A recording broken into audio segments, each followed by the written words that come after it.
Uranium, this is the launch operations manager. The launch team wishes you good luck and Godspeed. Thank you very much. No, it'll be a good one.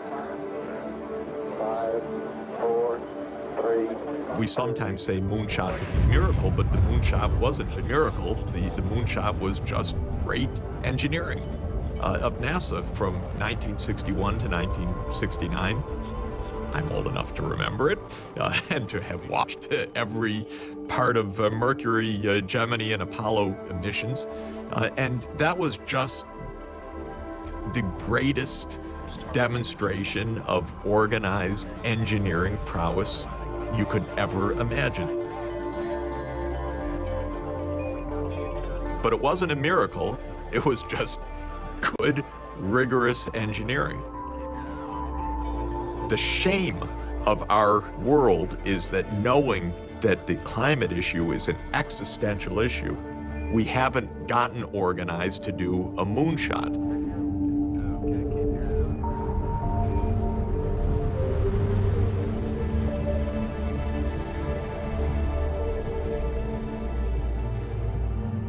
You know, I think if you really want to do something about climate change, you need to stop talking about it as this sort of apocalyptic threat, because it actually makes it much harder for anyone to embrace sort of pragmatic, reasonable actions to deal with it. Part of the problem we haven't seen more action on climate change is it's traditionally thought of not as a technological problem, but as a moral problem, where people need to change their behavior, they need to change how they think about the environment, and we have all the technologies we need, which is something we hear all the time. You know, we have wind and solar, so we're ready to go. But that is not the case. The truth of it is that it is a drop in the bucket in terms of doing anything meaningful on climate.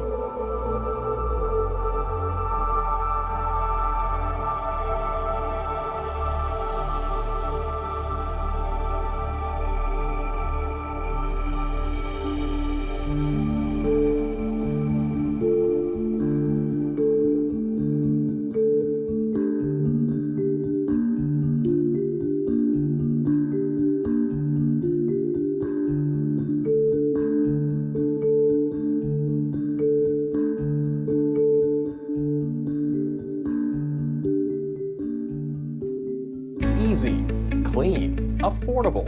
That's what powering America can be with your help. We love wind! This is Generation Wind at Wind Power 2016.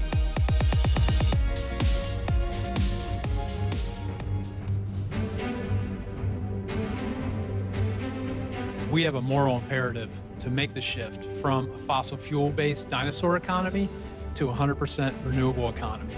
And we can do it. You could power the United States, you could power most of the world renewably if you just decided to do it.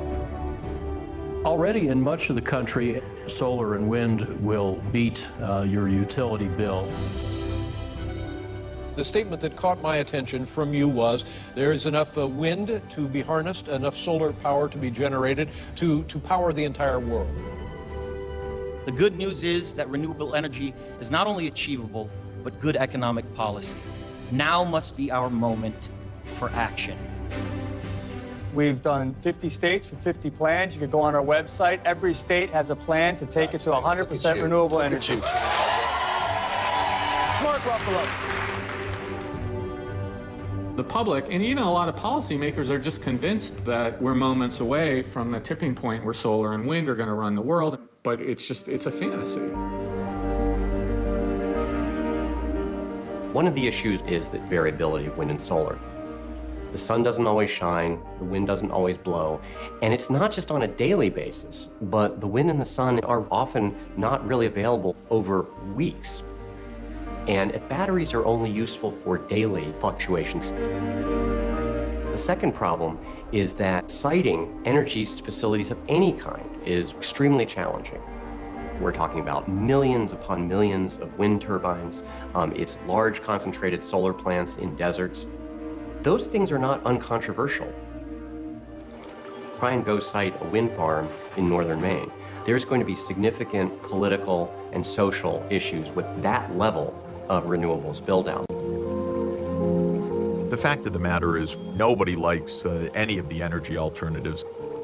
If it's wind, it's unsightly and it kills migratory birds. And if it's solar, it covers huge areas in dryland ecosystems, which can be threatening. And in any event, you have high voltage direct current lines that have to cross from the renewable source to the population areas. And for every additional megawatt of wind or solar you add, that's going to require backup generation, it's going to require additional transmission, or you just have to way overbuild the system. We're talking about trillions and trillions and trillions of dollars. We've been at renewables for 20 years, and we're at 5%, and that's great. But we really need to be at 100% zero carbon by the middle of the century. It makes sense to scale up renewables up to some point, like 20% or so. After that, you need something called baseload, sort of a source of power that goes day and night, 24/7. And what could possibly supply that? Well, it's going to be fossil fuels, or it's going to be nuclear. In the last 5 to 10 years, a new crop of entrepreneurs have really come onto the scene, and they've been developing advanced nuclear technologies to answer the questions that we have about climate change and to really try to provide a lot of low-carbon energy. You have a set of these small startups run by, these really young, idealistic people who are just finished their graduate studies and who have kind of come up with these really innovative designs. Call it sort of nuclear 2.0. And the kids that have been coming into nuclear engineering over the last decade have been exceptionally talented. They're not coming into this field because they think they can get rich. They're coming into it because they think that this is an area where they can actually do something that's important for humanity. Ever since the early days, the nuclear industry has had both a lot of momentum, but also a lot of inertia. It's an industry that requires gigantic corporations and lots of coordination between very slow-moving bodies. And it takes a very long time to turn a very large ship. And as a startup, instead of having all of this inertia, we're trying to do something that allows us to be much more nimble. I want to build an advanced reactor in the next decade so that we can build them all across the planet. It's even bigger than the 1984 one that I have at home. I think people of our generation are the first ones that have the opportunity to look at nuclear power without all of the emotional baggage that previous generations have felt.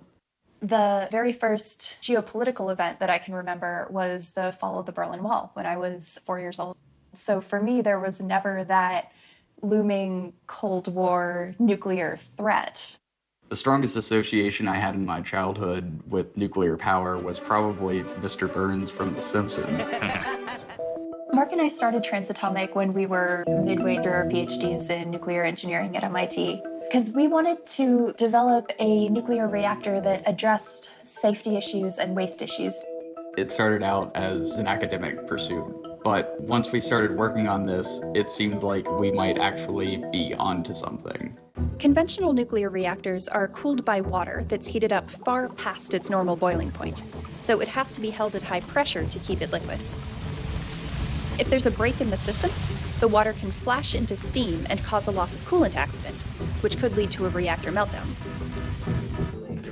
There's a simpler approach that gives you safety just through physics, and there's no way to break physics. Our design is actually adapted from an earlier type of nuclear reactor called a molten salt reactor. So our type of salt has the radioactive material, the uranium, dissolved in the salt itself. One of the great things about molten salt reactors is that they operate at the same pressure as the surrounding atmosphere. And if there's an accident, the liquid fuel drains into a holding tank below the reactor, where it can cool itself down and freeze solid over the course of a few hours. So in a molten salt reactor, the fuel starts out liquid and ends up solid, which means you've avoided a meltdown. A lot of times we'll say that advanced reactors are meltdown proof, or they can't have catastrophic accidents, or they're walk-away safe.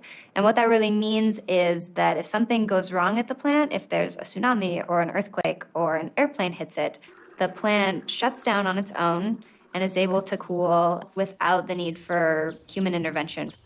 So we were able to take the earlier molten salt reactor design and we were able to make it 20 times as power dense, much more compact, orders of magnitude cheaper. And so we are commercializing our design for a new type of nuclear reactor that can consume existing stockpiles of nuclear waste. When we say it's waste or spent fuel, it still has 95% uranium in it. The reason it's spent is because it's no longer able to get the necessary energy that they want out of the reactor core.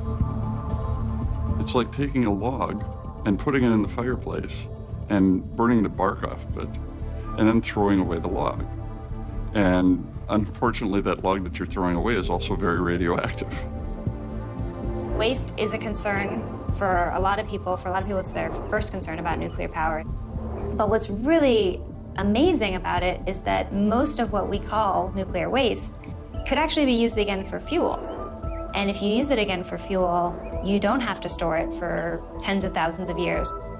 With these advanced reactors, you can close the fuel cycle. You can start using that spent fuel, recycling it, turning it into new fuel over and over again. Be able to respond to you from Sean. Awesome. We started thinking about how we could start our own company that could be small and nimble and bring this to fruition as quickly as possible. The ending goal of Transatomic is to build a nuclear reactor. And as we know, nuclear reactors cost on the order of a couple $2 billion. There's no one out there that's instantly going to say, oh, I love that idea. Here's $5 billion, go build it. It's got to happen in stages. To put this simply, a nuclear reactor is not an app. This is not the kind of idea that can be fueled on pizza and lines of code. And poof, you make $100,000. The risk is proportional to the reward. And this is about as big as it gets. So in spring of 2011, we incorporated the company, actually 25 years to the day after the Chernobyl meltdown, though we didn't realize it at the time. There has been a nuclear accident in the Soviet Union, and the Soviets have admitted that it happened. The accident occurred at the Chernobyl nuclear plant in the Ukraine. There may be a major disaster. This morning, there are real fears of a meltdown in Japan. There has been a giant explosion at a nuclear power plant there. I mean, we had a meeting that day. We were watching some of the explosions on the screen, and we were all just terrified. And I just remember looking at it kind of in shock. I was worried, for the people out there. It was like the nightmare scenario. Like, these non-Soviet bloc reactors were sort of blowing up on the screen, and here we are trying to tell everyone that nuclear is safe. The perception of the risks and the history of a couple of meltdowns have really scared the public off of nuclear plants. For a bunch of reasons, they've been unacceptable to publics around the world. During that time, you get these nuclear plants, everyone's freaked out, and they became these sort of projection screens for sort of everybody's fears about nuclear energy and energy production more generally.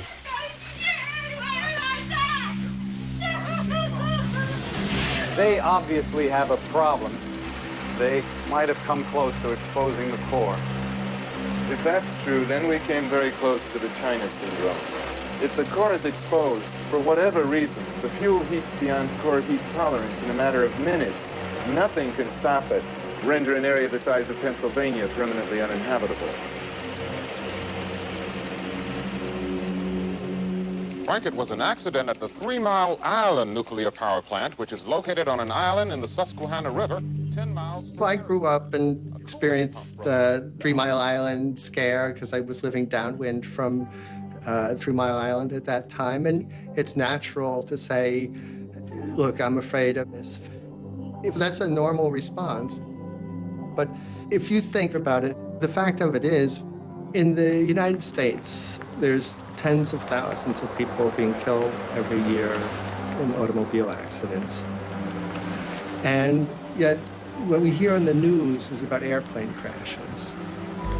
But air travel is one of the safest forms of travel that we know of. And I think the situation with nuclear power is a little bit like this, that when there's a Fukushima or Chernobyl, it gets in the news because it's so unusual. It's all very well to worry about nuclear safety, as we all should. But we also have to weigh that against the safety of other forms of power production. So if people think of Chernobyl, they think of Fukushima and so forth. What they don't think of is the 1 to 2 million lives that nuclear power has saved by virtue of displacing coal, which is lethal. Coal is by far the most dangerous form of energy we've ever engaged in. Everybody knows this. And the American Medical Association estimates that 13,000 Americans die prematurely every year because of health-related problems with coal. More people die every day from particulates from the combustion of coal than have died in the entire history of nuclear power. So scientists look at it that way. I mean, you can't compare nuclear to no energy. That's not rational. You have to compare it to other forms of energy. Why should we treat nuclear any different? It's this irrational fear of the unknown.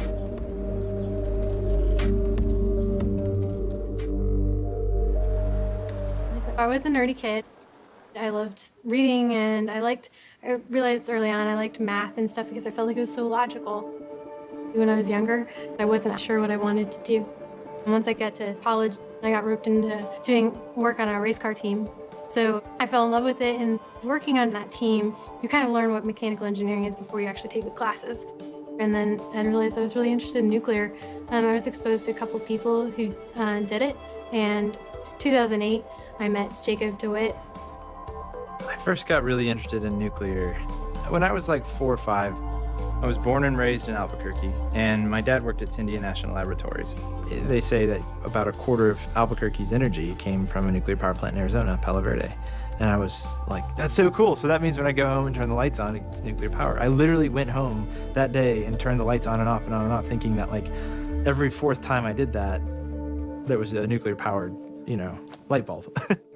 So I'd always known I wanted to do something in nuclear power. I'd always known I wanted to study it. I met Caroline when I first visited grad school, and we ended up working in this course together in the summer of 2009.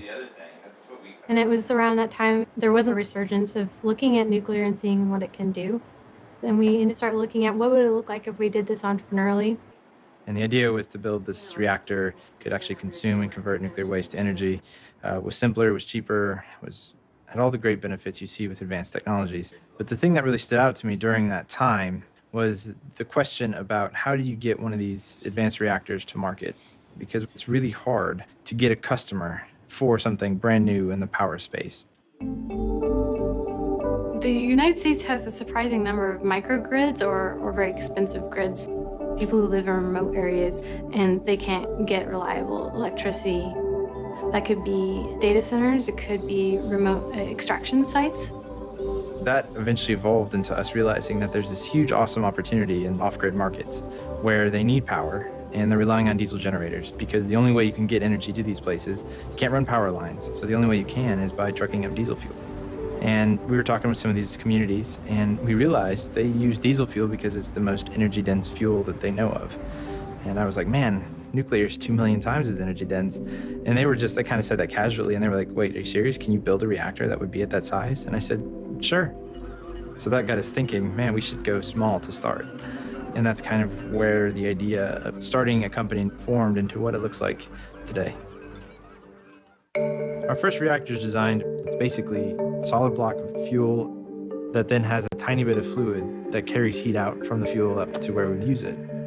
And you don't have any pumps, you don't have any valves, you don't have any moving parts in that reactor block. And the heat is moved completely naturally, completely passively. So there's no intervention that can change it. The neat thing about this is that it can be manufactured at scale. And I think that's what all small modular reactors are hoping for, is something that you're not just building some humongous one-off thing that is only like that in one place. You can benefit from the economies of scale by mass producing something.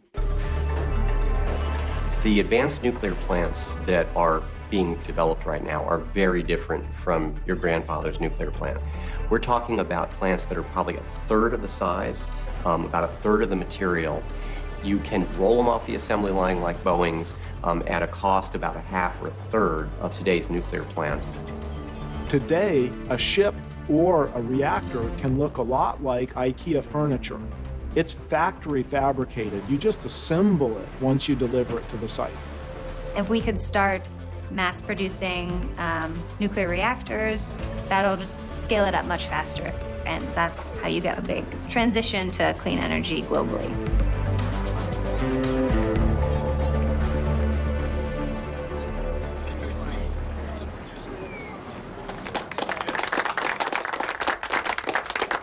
This is a topic near to my heart. I've kind of been in the industry for a while. This is kind of my personal outreach. And it's just to answer, we were talking to a lot of people about nuclear. We were pretty excited about it. And people always said kind of the same thing. They'd say, my first thought is I'm not in favor of it, but honestly, I don't really know anything about it. That's a pretty common sentiment. I really enjoy talking to people about nuclear. So we made this webpage. Having gone into nuclear to help with the world's energy problems, I think winning the public over or convincing them that it can be a good idea is absolutely essential.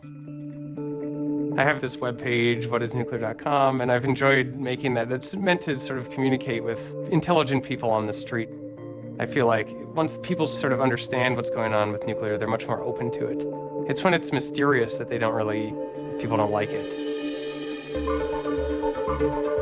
A fission chain reaction starts when a neutron encounters a uranium atom or some other nuclear fuel atom. When the neutron hits it, it just splits in half, and that splitting releases just an astounding amount of energy. It also releases a couple extra neutrons, so if one of those neutrons encounters another fuel atom, that atom will split, and then they'll continue on in this big chain reaction. So a nuclear reactor is just a machine that facilitates a nuclear chain reaction. Very few people understand what a nuclear reaction is. And of course, there is a huge confusion between the kind of nuclear reactions that result in an explosion, an atomic bomb, and the sort of nuclear reactions controlled that drive a plant. Most people don't understand that it's impossible for a nuclear power plant to literally explode in the sense of an atomic explosion. But one thing I will say is that the nuclear industry are very bad marketers. We probably should have dropped the word nuclear when we went from making bombs to making power plants. That would have been smart. They're fission plants. Nuclear was introduced to the world through a weapon. But nowadays, the thing people are hearing about is environment or climate change. And from that perspective, nuclear is much more interesting. And I think to get people's support behind nuclear is really key to its success and its ability to help us with the climate problem.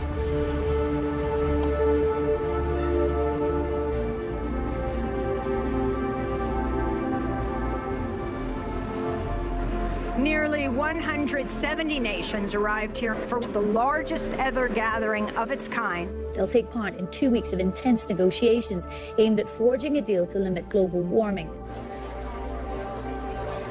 1995 was the first conference of the parties, the first COP. That was in Berlin. And I would say that the first 20 COPs have not delivered the goods. They have been a cop-out, if I could put it that way, that they have not delivered the goods.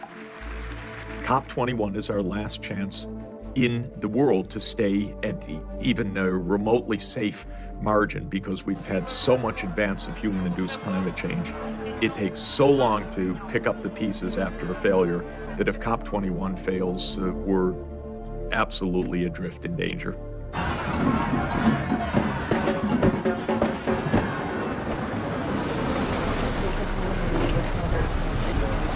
I just arrived here in Paris.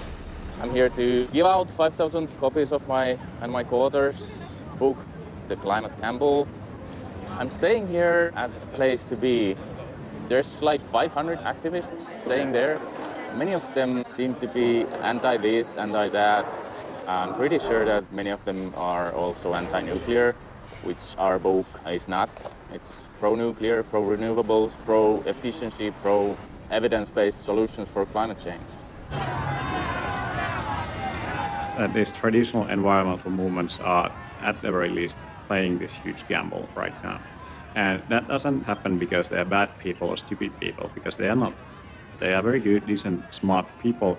But the organizational DNA, so to speak, that they have inherited is strongly anti-nuclear. The modern environmental movement is much of an outgrowth of this early anti-nuclear movement. Nuclear is a hard sell.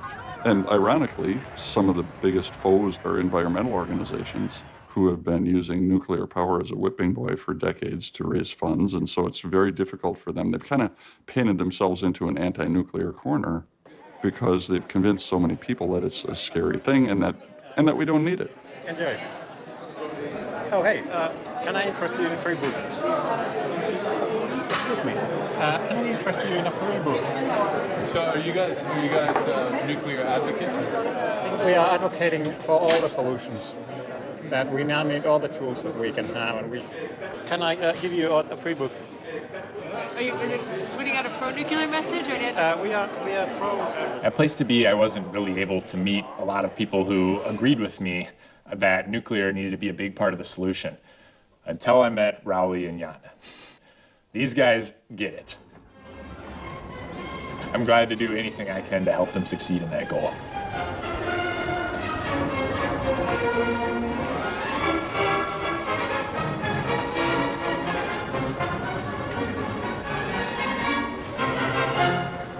Listen, friends, to what I'm saying. We must stop playing with all our futures. This is the moment. This is the moment when we all decide to fight as one for the earth. Time is wasting. We must be hasty or lose the chance to even decide it all. Tick tock, our species clock, winding down until there are no more seconds left. I realized pretty early on that a lot of public opinion is vehemently against nuclear. I think what I've learned is that if you don't give people a chance to learn about this technology and change their mind, they never will. Molten salt reactors hold tremendous possibilities for humanity. And if we build them, history will show it was the right way to go.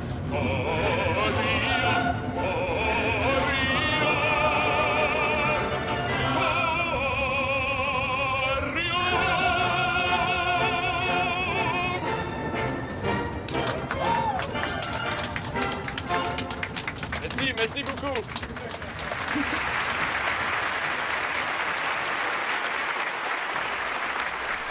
If we care about the future of our children and grandchildren, we had better not leave it all to politicians.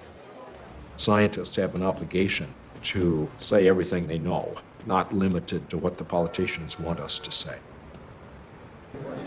My three colleagues and I decided to try to help the public understand the merits of nuclear power and the need for nuclear power if we're going to solve the climate problem.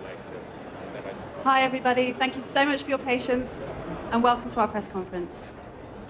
So it's my great honor this afternoon to introduce four of the world's most famous and highly regarded climate scientists. Why are four climate scientists who don't have strong backgrounds in nuclear physics here talking to you today about nuclear energy? It's because we're scientists and we can do the math.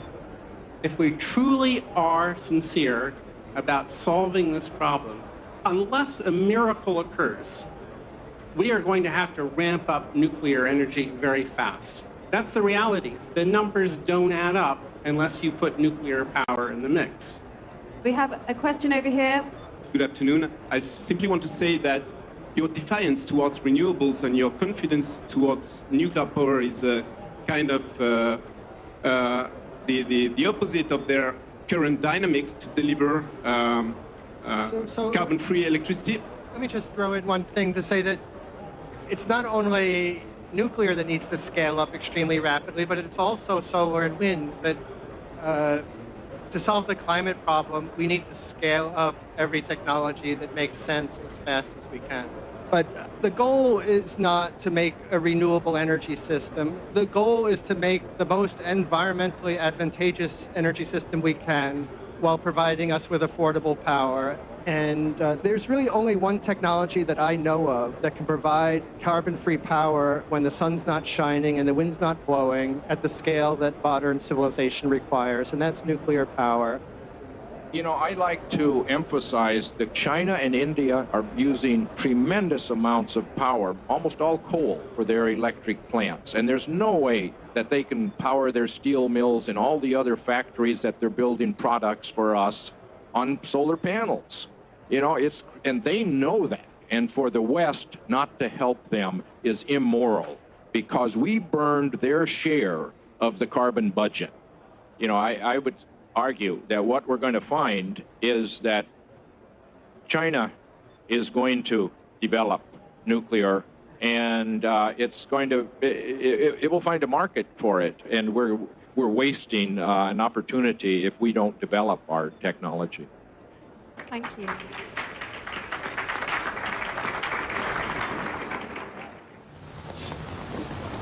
Remember when we were in the cherry blossoms? Yeah. So the regulator is neutral, and we just realized that we need to make a design that can go through this regulatory process. Everything is geared around getting enough testing or simulation data to prove beyond a reasonable doubt that the reactor would operate safely, not present a risk to the public. I want to thank you for holding this hearing and for giving me the opportunity to testify. We started this company because we believe advanced reactors will be a significant part of the energy mix of the future, and we wanted to make that future reality as quickly as we could. We laud the recent work done by the Department of Energy and by this committee. These are crucial steps to help us seize the tremendous opportunities in front of us to advance nuclear power, and also the massive opportunities that we have to be the leader at the global stage. Thank you.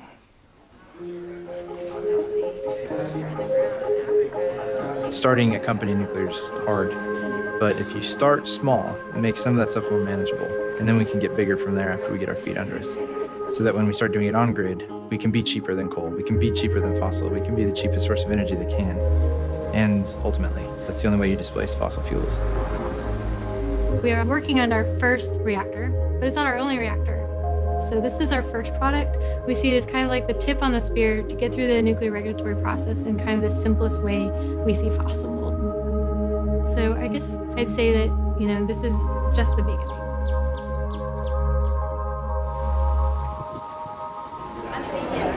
Nice to meet you. Welcome. Come on in.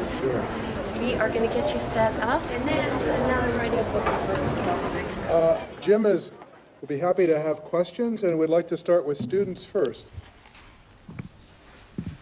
Hello, my name is Sarah. I'm a high school senior at Highland Park High School. Hello, my name's Sophia. I'm a high school freshman in the neighboring town of Highland Park. My name is Hannah Morin. I'm a senior at Hopewell Valley Central High School.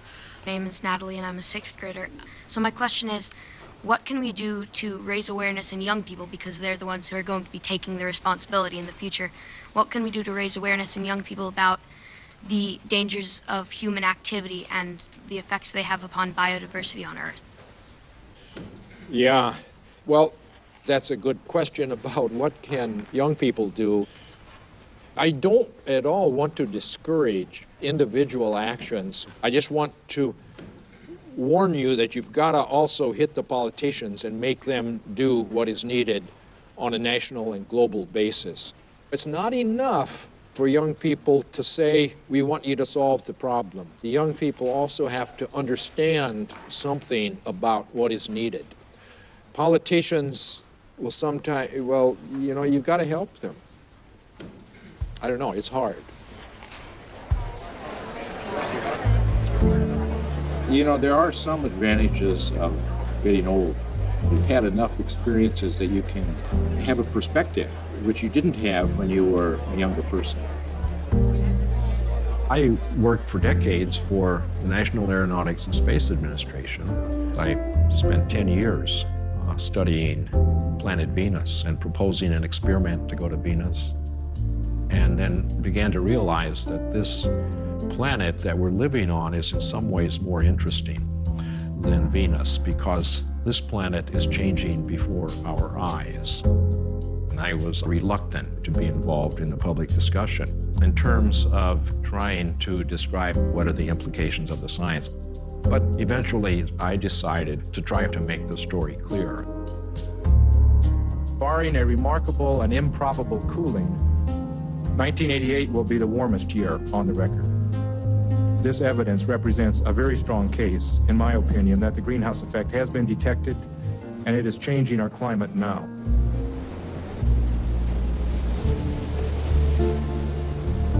Well, there was a lot of reaction and publicity associated with that, and I tried to back out of that because I prefer to do the science.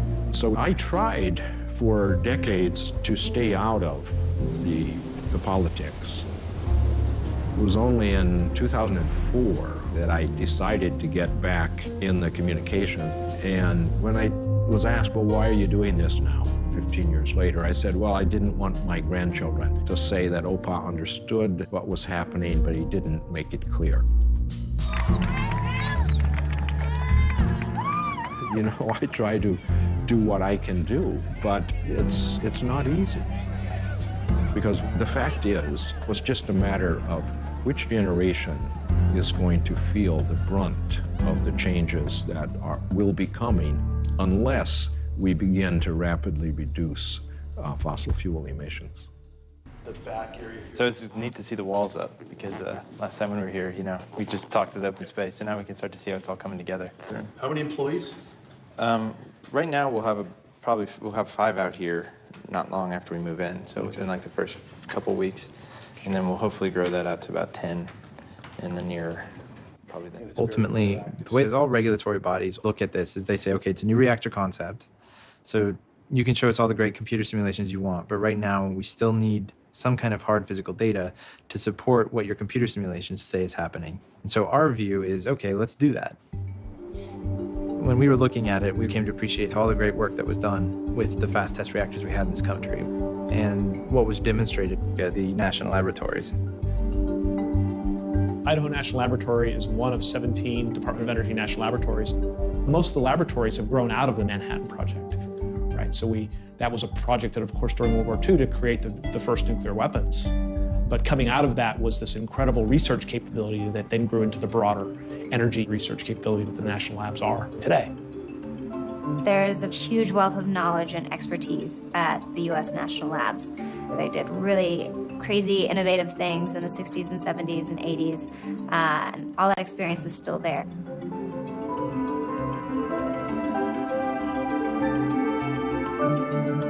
I was working on the IFR program, the integral fast reactor, from 1970 to 2004. There were some 87 tests that were run over a course of 2 years. Both Chernobyl and 3 Mile Island would not have happened with this kind of reactor. In the end, we showed that the most severe accidents that can happen could be done safely and without damage to the reactor systems. And that was the final demonstration that we did in about 30 years ago.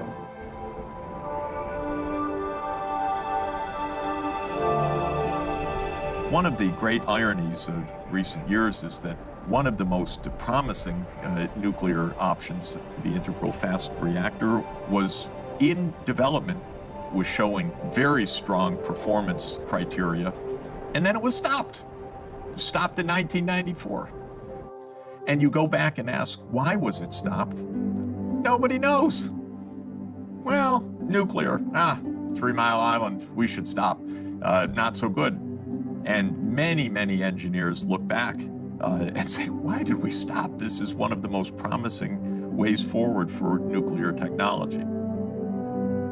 The decision was political.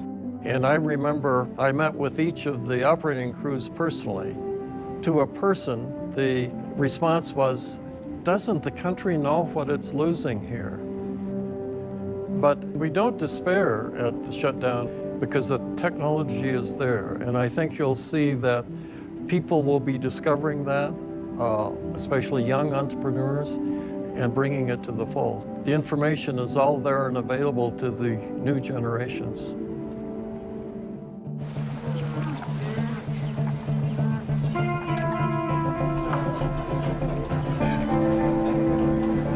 The As a development economist, I work in a lot of places in the world that don't have electricity. That's pure tragedy. That's watching children die. That's watching clinics that can't function. That's watching schools that don't work because there's no power source. And we use the term energy poverty to signify that you don't have modern energy for daily functions. Today, I would say about 1.4 billion people do not have access to electricity. And somewhere about 2.5 to 3 billion do not have access to a clean, modern cooking fuel. One big issue that developing countries have is that they lack capital, and doing huge infrastructure projects is very, very difficult. So it's really necessary, especially in rural areas, to figure out creative and innovative ways to get power to people. Here, they have lots and lots of sunlight. So solar is great in Senegal. This system is shared among 7 farmers, and even though this is a relatively small amount of power, it completely changes everything for them. Depuis 111 laa commencé man boobu maa ngi nekk xale booba dañu daan liggéey denc toog di ko lekk mu jeex boo xoolee ni may dundee fii tey moo gën a yomb donte jamono baa ngi changé yokku na parce que yokku na mais léegi dem nañ ba ci kaw ga dem nañu ba ci jéeri ji kon énergie solaire bi ñu ngi kon variété bi ñu kon dara yokku ko lu dul. This is about a 5 kilowatt array, and you need about 100,000 of these to equal a 500 megawatt utility-sized power plant. But even the smaller systems like this have a very important place to play in the future as far as electrifying rural populations of developing countries. This is like a first step in the energy ladder for a lot of people. But now you come to Dakar. It's a large city, growing city, and with 1 million people, it will need electricity round the clock, whether the sun is shining or not. So many places in Africa definitely need a low-cost, reliable, carbon-neutral power plant that provides electricity 24/7. Nuclear offers us one of the best options we have to do that kind of base load. I have a strong interest in getting the price of energy lower because of looking at the lives of the poorest. You know, there's a lot of things we take for granted that by 2100 should be available to everyone on the planet. So we need affordable energy. That's why, you know, I'm investing in a nuclear fission company. What Bill Gates and his fellow investors are doing here is, there's never been anything like it before. This is private citizens trying to design and build a new technology, nuclear reactor. TerraPower fits in really well with what Bill Gates is trying to do. You know, it's one of those things that has some risk to it. It takes a lot of work, but it's the kind of thing that can really help the world's energy problems. The thing with nuclear, and the reason I never anticipated a private startup company, is that the development, especially for advanced reactors, is a big investment. You know, the irradiation tests take years to do. So it really takes someone with really long horizons who's really looking to improve the world in a way that may take a very long time. This is the location of our new lab facility. We are moving from the paper reactor to doing small-scale testing, and this is really a big step for our company going into the industrial type scale, commercial type scale testing. This is our new lab space we've built out. This was a big empty room 4 months ago. So this is something we have custom designed to support our testing here. If you look over here, you see this big pit, which our 5-ton bridge crane will be coming in here shortly. And what will be going in above that pit there is an example here of a full-size bundle. So we're actually in full-scale testing for this. It's not a small bench-type scale. Thanks, guys. This is an example of one of our fuel bundles. It's a much shorter version of a fuel bundle, but what's neat is this is what sits inside of the reactor that generates the heat for our energy. We're still working on this technology. We haven't put it all together and built one yet, but I believe it's going to happen. I mean, we'd love to build plants in the United States, and I think we will someday. But right now, the market is elsewhere. We're not politicians. We're not advocates for policy or anything like that. But I'd say, technologists and engineers kind of trump international relationships a lot. You think of the space program and everything else. The one thing, people trust engineers, generally. They're not too sure about politicians and big corporations, but they tend to trust engineers because they know engineers, all they want to do is solve the technical problems.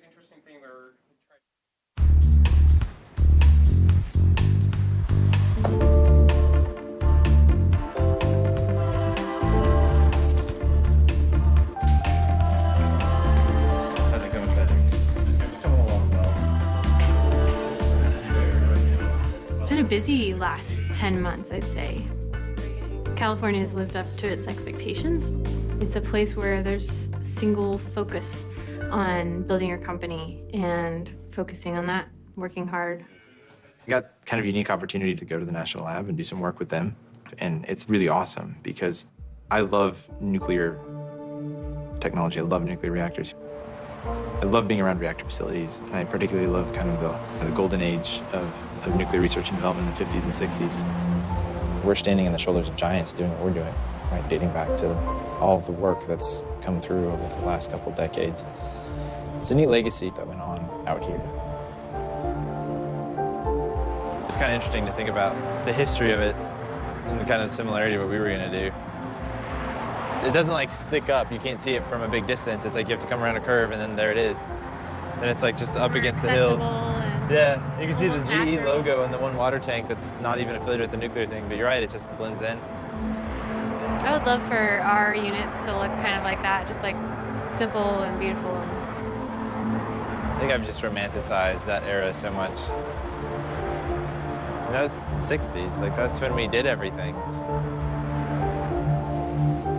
Starting small and working up from there. I mean, GE started here with just a 5 megawatt plant that produced for how long? 10 years? It's been like 10 or 12 years. Yeah, it was a long time. It was the first one powering the grid. Connected to the grid. I think it's kind of interesting too if you think about if this was a 5 megawatt solar array, it would probably cover all of this land and be quite obtrusive. Like There'd be no grasses or birds. So it's kind of cool. Go big. Go small to go big. Yep.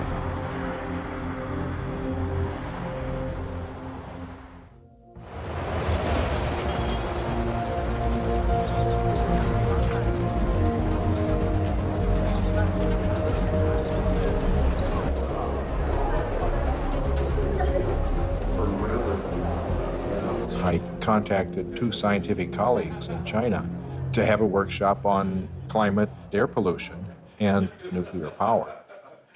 They really pushed to make this connection, and now I think it may pay off. And so I'm very grateful to my Chinese colleagues for doing that. Most people are surprised to learn that China, even though it's the biggest emitter now by far, is responsible for only 10% of the excess CO2 in the atmosphere from fossil fuel burning, while the United States is responsible for more than 25%, and the European Union for more than 25%. So that's one thing we need to make clear. We're not blaming them for the climate change, but now we're in the same boat, and it's leaking. And either we figure out how to plug those holes together, or we all go down together. My observation about China is that things are very siloed. This is the only time ever that the China nuclear people have come together with the China climate people, which is kind of astounding. So I think my role and what Jim asked me to do was come and bring those two worlds together and say, why is it that nuclear is really important here?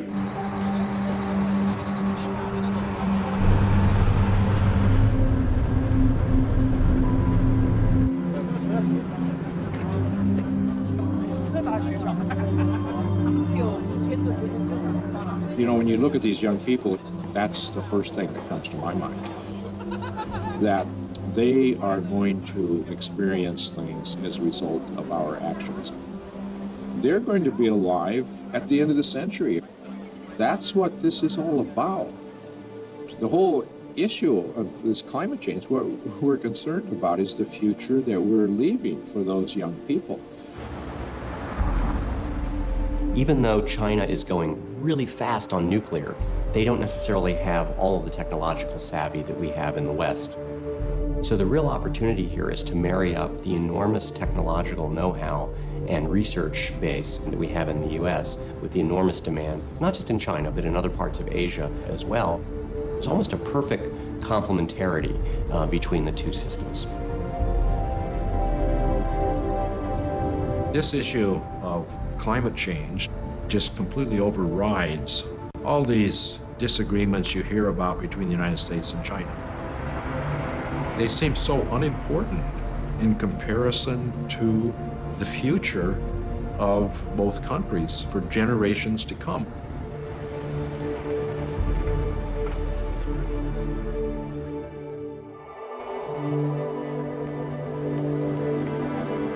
There's an opportunity for nuclear power to fundamentally change the way the world generates energy. And perhaps it's times of crisis to drive major technological change. So it was World War II that drove the development of the atomic bomb and the birth of the nuclear industry in the first place. And I think now perhaps it's climate change that is driving this new generation of nuclear power. I don't think we need a miracle. What we really need is global cooperation on technology. We need to solve problems together because this is hard and it's complex, and it's not about the lawyers mainly, it's mainly about the engineering. We're building something that is part of efforts that can fundamentally save the world. Nuclear is going to be so important for that.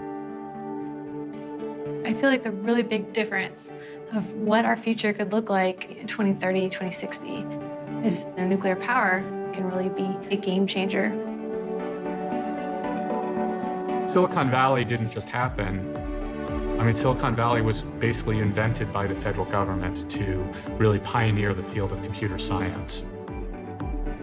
And I think if we want the next generation of nuclear plants, we need to really be committed to creating the same kind of innovative sector in the nuclear sector. It's going to require us to think really differently about how we license reactors. And I think we can do it, but we have to decide that we actually want those technologies. People need to advocate for clean energy. Get out there and talk to your neighbors. Let's start that dialogue as a nation. If you have children, talk to them about their future. My kids are worried about climate change. And so how do you solve that? By clean energy. It's a situation where the younger generation is going to make the changes. And unfortunately, my generation has left them a pretty lousy situation. But when it comes to addressing arguably the greatest challenge, certainly the greatest environmental challenge in history, it's the young people that are going to be driving it. There are examples of countries that reduce their carbon emissions at those rates that we need today globally. Places like France, which did it in the 1970s and 80s, Sweden, 1980s, and they did that with a big scale of nuclear power. And they didn't even have the advanced technologies that we're working on today. If big countries like China and India and the US kind of pulled a France, it's definitely doable. It's definitely a feasible example of how we can stop climate change.